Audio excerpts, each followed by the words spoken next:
the forests and hills of the Ardennes, in the winter of 1944, became a trial not only for soldiers, but also for military vehicles.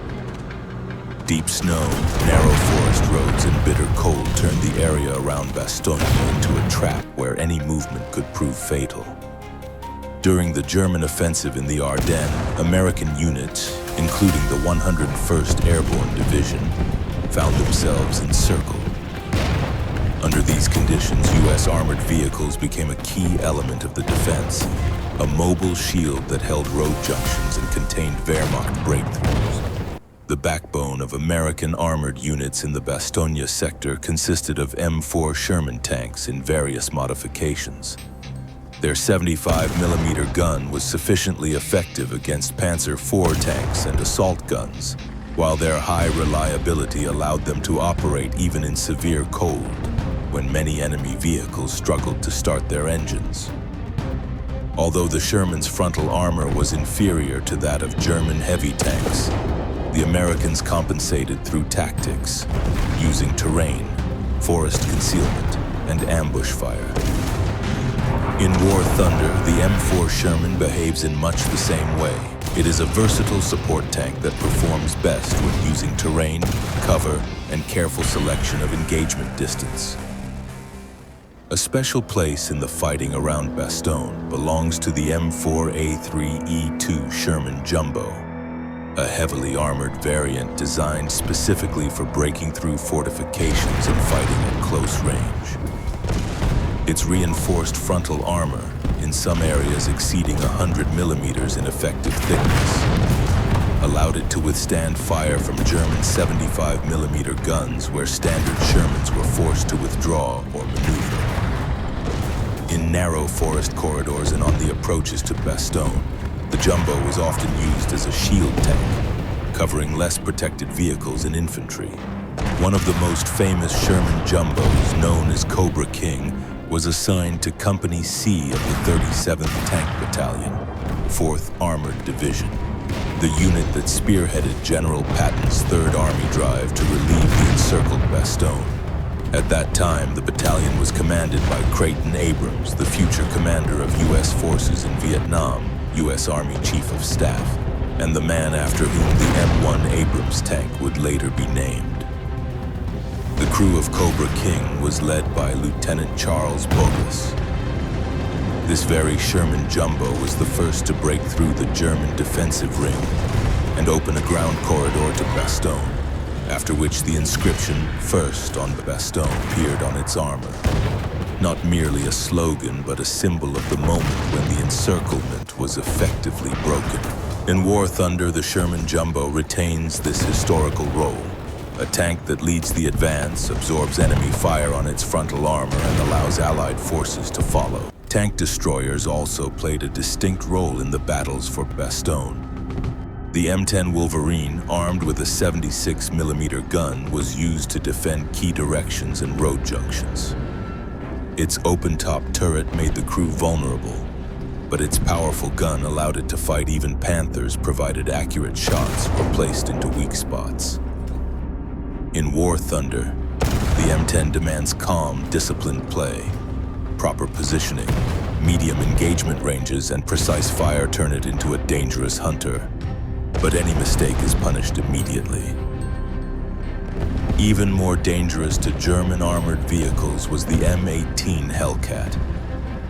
Its exceptional speed allowed it to rapidly change positions, appear on enemy flanks, and disappear before the opponent could react. In the Ardennes, the Hellcat was often used for sudden counterattacks and to intercept breakthroughs.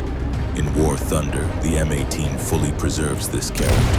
It is one of the most dynamic vehicles at its battle rating, capable of deciding engagements through speed and maneuver, but it does not forgive direct confrontations. Alongside medium tanks, light M5A1. Stuart tanks were also employed.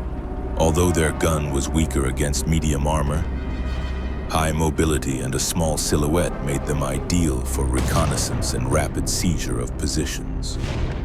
In the wooded terrain of the Ardennes, Such vehicles were often the first to make contact with the enemy. In War Thunder, the Stuart is best used as a flanking scout and the eyes of the team, capable of marking targets and pressuring weak points in enemy defenses. Alongside the tanks, the M8 Greyhound armored car played an important role in the fighting for Bastogne.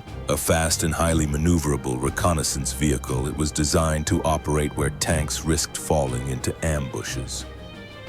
Armed with a 37mm gun and machine guns, the M8 was not intended for frontal combat, but in the Ardennes it became the eyes of American units, scouting roads, detecting German forward elements, and maintaining communication between isolated positions.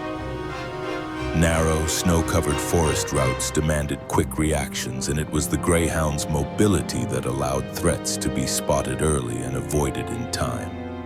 In War Thunder, the Greyhound retains this role, effective as a scout and flanking raider, capable of quickly capturing points and marking targets, but requiring caution, as any direct hit can be fatal. American anti-aircraft assets also played an important role. Self-propelled systems such as the M16 MGMC, armed with 450 caliber machine guns, protected columns from air attacks and were deadly against infantry and lightly armored vehicles. In the game, these anti-aircraft vehicles remain versatile, effective not only against aircraft but also in close ground combat. After the weather over the Ardennes improved, American aircraft appeared in force.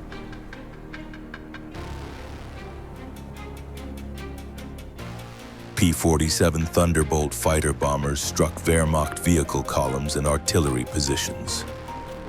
Large, rugged, and heavily armed, the P-47 could withstand intense ground fire and still return to base.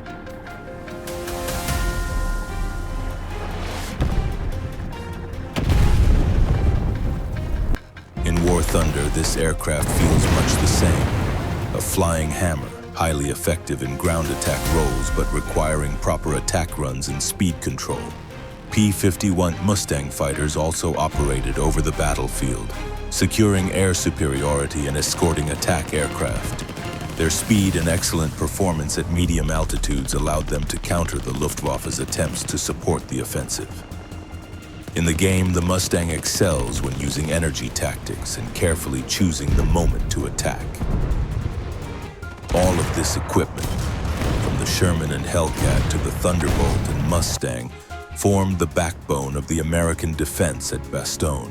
It was not perfect, but the combination of reliability, mobility, and tactics made it possible to withstand the encirclement and disrupt the German offensive. In War Thunder, these vehicles retain their character. Success depends not on armor thickness, but on positioning, teamwork, and the ability to exploit the strengths of each machine. In the next episode, we will look at this battle from the other side, through the eyes of the Wehrmacht, its heavy tanks, assault guns, and armored vehicles that attempted to break the American defense in the forests of the Ardennes. If you found the video useful, support it with a like, subscribe to the channel, and leave a comment about which battles or vehicle setups in War Thunder you would like to see next. See you in the next battle.